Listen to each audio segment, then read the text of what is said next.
আসসালামু আলাইকুম। আজকে হচ্ছে যে রাত থেকে অনেক জোরতে বৃষ্টি পড়ছিল। তো আজকে যেহেতু আর্জেন্টিনা এবং সুইজারল্যান্ডের খেলা, তার জন্য আমরা সবাই ভোর 6টায় উঠে গিয়েছিলাম। তাই হাত মুখ ধুতে ধুতে 7টা বেজে গিয়েছিল। তো আমরা সকালে নাস্তা খাচ্ছিলাম আর খেলা বহু যে রান্না করার জন্য ঝটপট আমি কিচেন রুমে চলে গিয়েছি। তো তারপর হচ্ছে যে তেল ঢেলে দিয়েছি কড়াইতে, তারপর হচ্ছে তেজপাতা, দারচিনি, ছোট এলাচ, লবঙ্গ, তারপর হচ্ছে যে দিয়ে দিয়েছি পেঁয়াজ কুচি। তো পেঁয়াজ কুচি দেওয়ার পর আমি নাড়াচাড়া করে নেব, ভালো মতো নাড়াচাড়া। তো ভালো মতো এটা কষাতে হবে, মানে একটু বাদামের কালার হতে হবে, মানে ভালো মতো একটা ভাজা ভাজা হতে হবে, নাহলে কাঁচা কাঁচা থাকবে। তো এখানে হচ্ছে যে আমার হালকা ভাজা ভাজা হয়ে গিয়েছে। তারপরে আর একটু পরে হচ্ছে যে আমি মশলাগুলো দিয়ে দিব। এখানে হচ্ছে যে ধোঁয়া উঠছিল, ঠান্ডা ঠান্ডা আবহাওয়ায় খুবই ভালো লাগছিল। তো এখানে হচ্ছে যে স্বাদ লবণ এক টেবিল চামচ লবণ দিয়ে দিয়েছি। তারপর হচ্ছে যে 1 টেবিল চামচ আদা রসুন বাটা, 2 টেবিল চামচ আদা রসুন বাটা আমি দিয়ে দিয়েছি। তারপর হচ্ছে যে আবার নাড়াচাড়া করে নিব। এখানে হচ্ছে যে আমি নাড়াচাড়া করছি। তারপর হচ্ছে যে একটু পরে আমি মরিচের গুঁড়া দিয়ে দিয়েছি 1 টেবিল চামচ। তারপর হচ্ছে যে আমি দিয়ে দিয়েছি, তারপর হচ্ছে যে 1 টেবিল চামচ ধনিয়ার গুঁড়া দিয়ে দিয়েছি। তারপর হচ্ছে যে 1 টেবিল চামচ হলুদের গুঁড়া দিয়ে দিয়েছি। তারপর হচ্ছে যে 1 টেবিল চামচ গরম মশলা দিয়ে দিয়েছি। তারপর হচ্ছে যে এখানে গুঁটো নাড়াচাড়া করে নিব।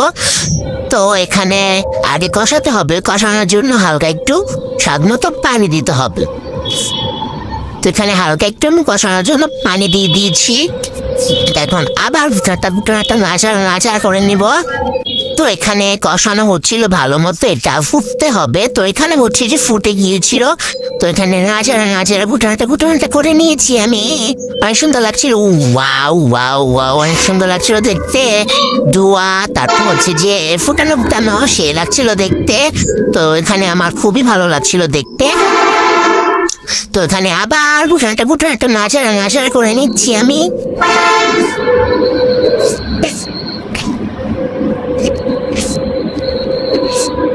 তো এখানে লাল লাল দেখতে খুবই ভালো লাগছিল।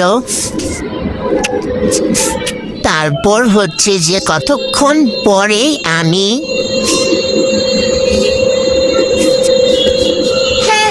গরুর মাংসটাকে ঢেলে দিব আস্তে আস্তে করে। গরুর মাংসটা আস্তে আস্তে করে উপর দিয়ে আমি ছড়িয়ে দিচ্ছি। তারপর হচ্ছে যে ছড়িয়ে দেওয়ার পর আমি আবার নাড়াচাড়া গুটানাটা করে নেব। ভালো মতো একটা মিক্স করতে হবে এটা ভালো মতো। তারপর হচ্ছে যে ভালো মতো কষতে দিয়ে দিব। কষানোর জন্য একটা মিক্স করতে হবে ভালো মতো কষানো মশলাটার সাথে, না হলে হচ্ছে যে এটা ভালো মতো কষবে না।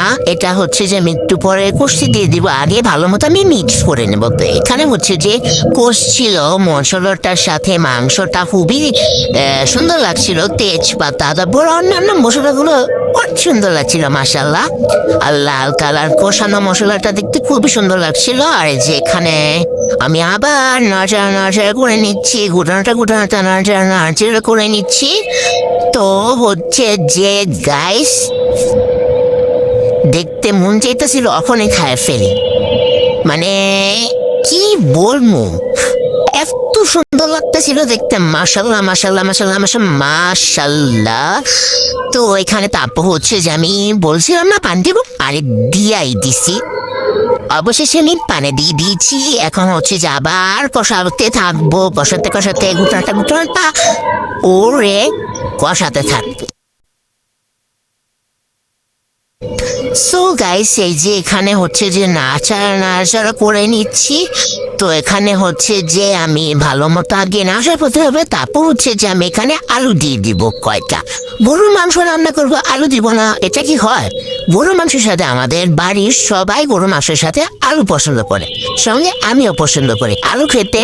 আলু ঝোলের যে তরকারিগুলো আছে সেগুলো খেতে আমার খুবই ভালো লাগে, সেগুলো আমার ফেভারিট। তো এখানে হচ্ছে যে কষানো হয়ে গিয়েছে, আরো কষতে হবে, সিদ্ধ হতে হবে, গরু মাংসগুলা হচ্ছে যে নরম হতে হবে। তো এখানে খুব সুন্দর লাগছিল দেখতে।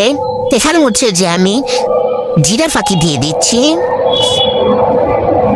জিরা ফাঁকি পরে আমি দিয়ে দিচ্ছি এখানে মাংসের মানে মুরগির মাংস বলেন, তারপর হচ্ছে যে গরুর মাংস বলেন, এগুলার আসল টেস্টি হচ্ছে যে জিরা ফাঁকি না হলে হয়ই না। তো এখানে হচ্ছে যে সুন্দর মতো হচ্ছিল, মানে হতেই থাকবে। এখন হচ্ছে যে ভালো মতো মানে উপর দিয়েও যে সবুজ কালার কাঁচামরিচ গুলো আছে না, আর হচ্ছে যে লাল কালার গরুর গোস্ত অনেক সুন্দর লাগছিল। এর ভিতরে হচ্ছে যে আমার গরম ভাত, গরুর গোস্ত, লেবু নিয়ে নিয়েছি, মানে কি বলবো, এগুলো খেতে এত মজা লাগে। তো হচ্ছে যে গরুর মাংসের ঝোলের সাথে আর হচ্ছে আমার সঙ্গে কিন্তু আমার ফ্যামিলির পুরো ফ্যামিলি ছিল, তাদেরকে তো দেখাবো না।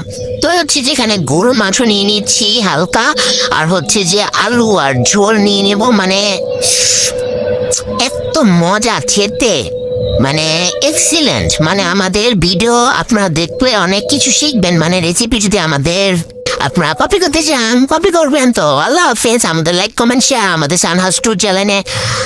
Bye bye.